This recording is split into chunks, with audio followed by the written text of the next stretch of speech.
Hola, muy buenas a todos y a todas. Hacía mucho que no hacía un vídeo y creo que este vídeo es bastante importante y también uno que tengo preparado para después. Y es que no he podido hacer vídeos estos días porque he estado básicamente explotado laboralmente, concretamente en una escuela. Así que bueno, es lo que hay. Este vídeo que vamos a hacer hoy se puede entender tanto como un análisis de la moralidad del ser humano en general, como un matiz que vamos a hacer a la fundamentación que hicimos de la ley moral en esos tres primeros vídeos.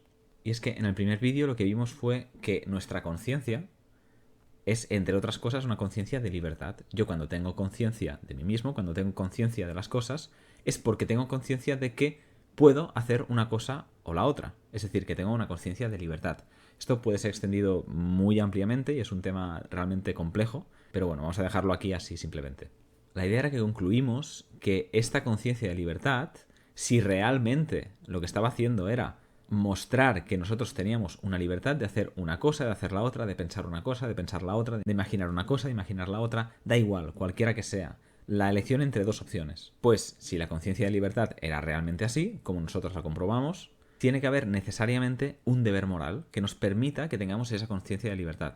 ¿Cómo lo vimos? Pues justamente porque si nosotros pensamos que nuestra conciencia es simplemente y que nuestro sujeto es simplemente producto de una relación de causa-efecto física del mundo, claro, allí no hay libertad. Es imposible que yo, por ejemplo, si me gusta una cosa, actúe, y el estímulo, digamos, es muy fuerte, actúe contra eso, es decir, actúe sin buscar aquello que me gusta.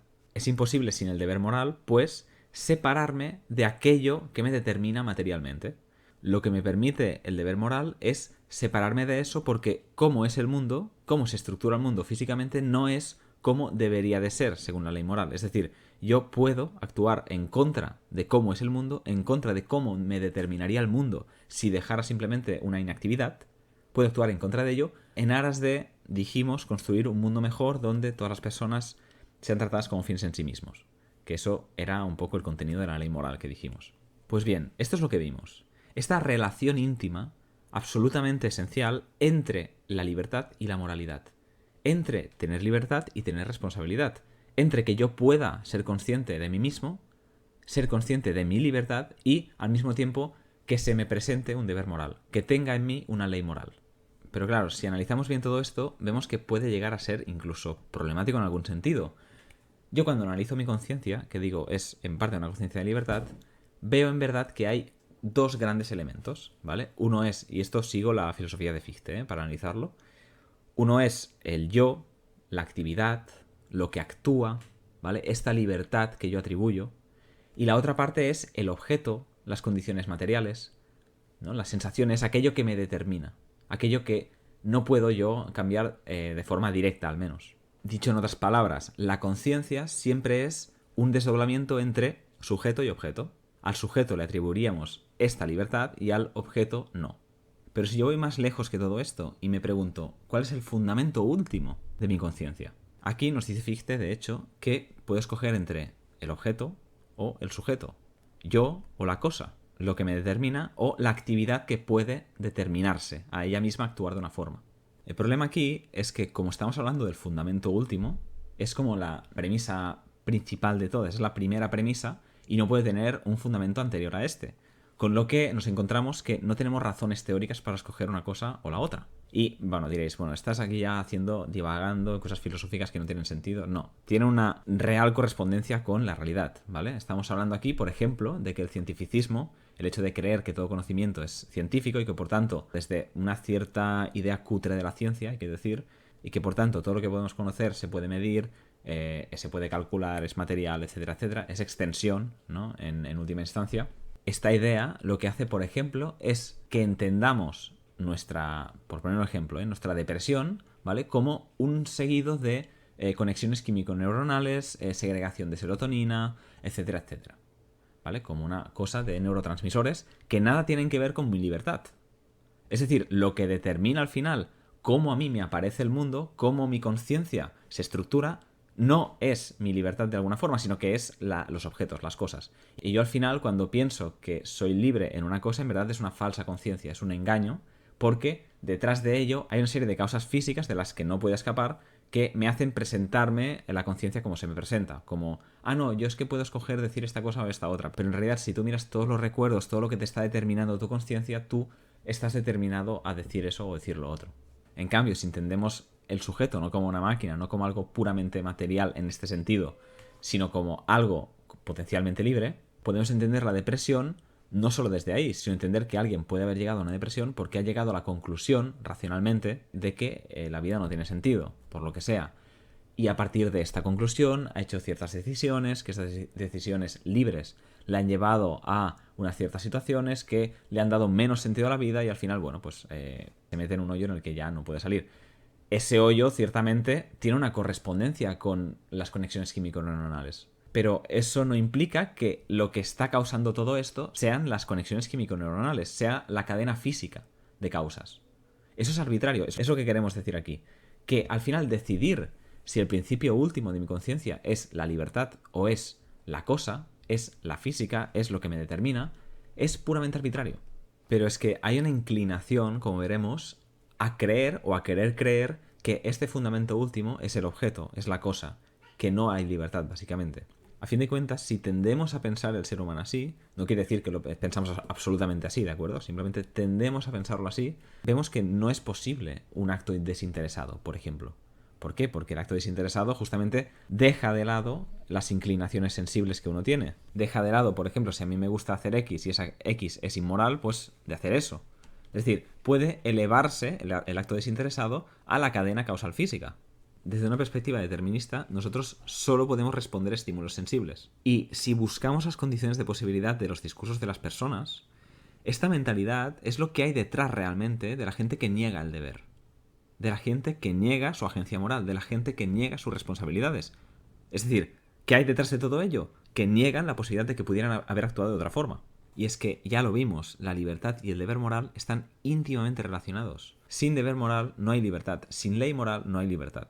La persona que tiende a pensar como el determinista, la persona que tiende a pensar que no hay libertad, es la misma que dirá que él actúa pues para ser feliz, que básicamente el objetivo de la vida es simplemente ser feliz y que el que no corre vuela y ahí vamos. Esta persona, si os fijáis, para justificar actos inmorales que haya hecho, siempre hará referencia, en alguna medida, a circunstancias materiales que determinaron que él actuara así. Tenía miedo, es que quería no sé qué... Bueno, da igual, unas circunstancias materiales cualesquiera. Y aquí con circunstancia material no me refiero a tener una cosa o tener otra físicamente, sino me refiero ya más a las inclinaciones sensibles, a que yo pueda sentir pasión por una cosa, agrado por otra, ¿vale? Este tipo de cosas. Ahora estoy ya en un plano más específico de lo material. Son las mismas personas que te dirán que un empresario pues lo que tiene que hacer es ganar dinero y que por tanto tiene que pisar a mucha gente porque esas son sus circunstancias y tiene que hacer eso, no hay más. Y como vemos, deja fuera de ese esquema que si realmente no hay otra posibilidad de ser empresario que pisando a los demás, pues que no seas empresario, ya está. Ah, no, nos dirán, es que claro, sin empresarios no hay economía. Bueno, pues piensa una economía diferente, no sé. Por otro lado tenemos la persona que asume su libertad, que asume realmente las consecuencias de ser libre. Que esto es muy bestia, ¿eh? Es mucho más bestia de lo que parece. Claro, es la persona, la que asume su libertad, que aguanta delante de la crueldad del mundo. Aguanta sin autoengaños y aguanta diciendo, yo quiero hacer un mundo mejor. Porque es la persona que justamente asume que tiene un deber moral. Y esto, como decíamos, es una decisión voluntaria. Esto es lo fuerte detrás de todo. Que el ser una buena persona o no tiene al final de todo como una decisión última que estructura toda nuestra existencia. De hecho, Fichte lo dice así, es una fe. Yo tengo fe en que soy libre.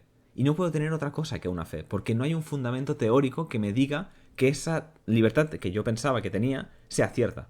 Pero es lo mismo con la otra parte, es lo mismo que la fe que tienen las personas de que no son libres, de que yo no podía haber actuado de otra manera. Esta fe estructura el mundo, hace que se te presente diferente. Mi apuesta con el mundo es que soy libre, y ahí reside, en verdad, la condición de posibilidad última del sentido de mi vida. Porque muy seguramente quien realmente tenga la valentía de enfrentarse a la crueldad del mundo en este sentido, asumiendo todas las consecuencias de ello, asumiendo toda su libertad, todo su deber, quien realmente puede hacer eso, no le ve sentido a no hacerlo. Hay algo de eso, ¿no? Hay algo de eso en pensar el ser humano como una mera materia que ni decide, ni hace, ni deshace. El que asume realmente su libertad es el mismo que asume que la felicidad no es el fin de su vida, no es la finalidad última de su vida, sino que hay un fin superior, que bien puede ser compatible con su felicidad, no digo que no, de hecho, muy probablemente, pero también puede no serlo. Lo triste aquí es que las personas que ya han caído derrotadas, que ya se han rendido ante la crueldad del mundo o ni lo han intentado. Simplemente, bueno, ya está. Que el que no corre vuela, se hace en su sitio de retiro, ¿no? Para no hacer nada absolutamente por el mundo y justifican que, bueno, pues que el dinero es suyo, ¿no? Este tipo de cosas y que con el dinero hago lo que quiero y que, bueno, trabaja en una empresa además que no hace una mierda para nada. Pero claro, se autoconvence seguramente de que la empresa pues contribuye a la economía, no sé qué. Y bueno, ellos van haciendo, ¿no? O sea, dejando pasar la vida por delante realmente. O sea, digamos que ellos creen que están aprovechando la vida más que nadie, pero realmente son ellos los que están en inactividad. Bueno, pues esta gente, cuando les planteas la vida desde el deber, aparte de asustarse mucho, lo que hacen normalmente es decirte que eres muy pequeño, que no has madurado, ¿no? Que eres un iluso, que eres un romántico. Como si madurar fuera ser una persona cobarde y abatida por el mundo, como lo es ella, ¿no? Como si madurar fuera morir en vida y parecerse cada vez más a un objeto incapaz de actuar moralmente, sin esa fuerza ni determinación, ¿no? Que tiene la gente que realmente asume su libertad. Como si madurar fuera, en definitiva, claudicar ante la crueldad del mundo. En este aspecto me acuerdo de... Bueno, yo he estado en 2 colegios concretamente, y me acuerdo que en ambos colegios, a la mínima que planteas un tipo de acción que pueda, digamos, transformar mínimamente la situación lamentable que haya, ¿vale? De sexismo, de, yo qué sé, de cómo se enseñan las cosas, ¿no? Es igual un cambio sustancial para que, digamos, la educación sea mejor, para que haya un mundo mejor, donde las personas, como digo, sean tratadas con fines en sí mismos, ¿no? Para que se cumpla, pues eso, un mínimo de deber moral. Pues en las escuelas, cuando te ven actuar así, normalmente, pues te acusan, a mí me lo han hecho, de inmaduro. O también me dijeron, por ejemplo, en las prácticas que sois muy jóvenes, me dijeron a mí y a mi compañero de prácticas, sois muy jóvenes y románticos, ¿no? Una persona que, bueno, o sea, se había acomodado a la vida de una forma, o sea, horrenda. De hecho, daba cosa verlo. Claro, toda esta gente no han llegado a entender realmente que incluso aunque fracasara 1.000.000 de veces en mi tarea, eso no justificaría jamás que dejara de actuar en esa línea. Vale, puede justificar que cambie la estrategia, porque no está siendo efectiva, pero que deje de pensar que yo allí lo que tengo que hacer es un mundo mejor, no. Eso jamás lo justificará el fracaso. Porque el fundamento de esto no son las consecuencias, de hecho, no es que si aquí va bien, aquí no va bien. El fundamento último de mi posición ante el mundo está muy atrás de esto, está en mi posición ante el mundo. Que es una posición, como decía, de espíritu, arbitraria, porque yo tengo esa fe de que yo soy libre. Además, si os fijáis, la claudicación delante de la crueldad del mundo, al aceptar el determinismo en alguna medida, está íntimamente enlazada a creer que las personas, como tú, no pueden mejorar. Por ejemplo, en una escuela, ¿qué haces? En una escuela, en principio, das una formación. Haces a la persona más autónoma, en alguna medida, da igual cuál ahora. Y si hay situaciones de racismo, sexismo o cualquier violencia, discriminación, el deber del profesor es intentar que eso no suceda. Mediante, de hecho, su herramienta es la formación, no solo el castigo, que normalmente es inefectivo. Pues claro, desde la perspectiva del determinista, como las personas no pueden mejorar, ¿por qué no pueden mejorar? Pues porque solo siguen estímulos sensibles. No harán una renuncia a beneficios que tengan para ser mejores personas. ¿Por qué van a querer ser mejores personas si no sacan de ello algún beneficio? No sé, en general a un tío le sale a cuenta que haya machismo en la sociedad. Pues eso, este machista, según la perspectiva del determinista, es imposible que pueda llegar a hacer esta reflexión, ¿no? Y querer poner su voluntad en contra de sus inclinaciones. Y como vemos, en definitiva, la claudicación ante la crueldad del mundo no solo me hace renunciar a mí al cumplimiento de mi deber moral, sino que te hace pensar también en las otras personas como no autónomas o como no potencialmente autónomas. Quería ya para finalizar leer una frase del libro La determinación del hombre de Fichte, que ciertamente hace referencia a cosas que son mucho más complejas de todo esto, porque hace referencia a su sistema de filosofía que aquí no vamos a hablar ahora, ¿vale? Porque es demasiado complejo y da igual.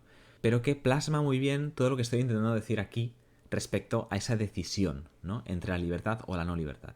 Y nos dice lo siguiente: ningún saber puede fundamentarse y demostrarse a sí mismo. Todo saber presupone como fundamento otro superior, y esa ascensión no tiene fin. La fe es lo que puede acreditar al saber, y lo que erige en certeza y convicción aquello que en caso contrario podría ser mera ilusión.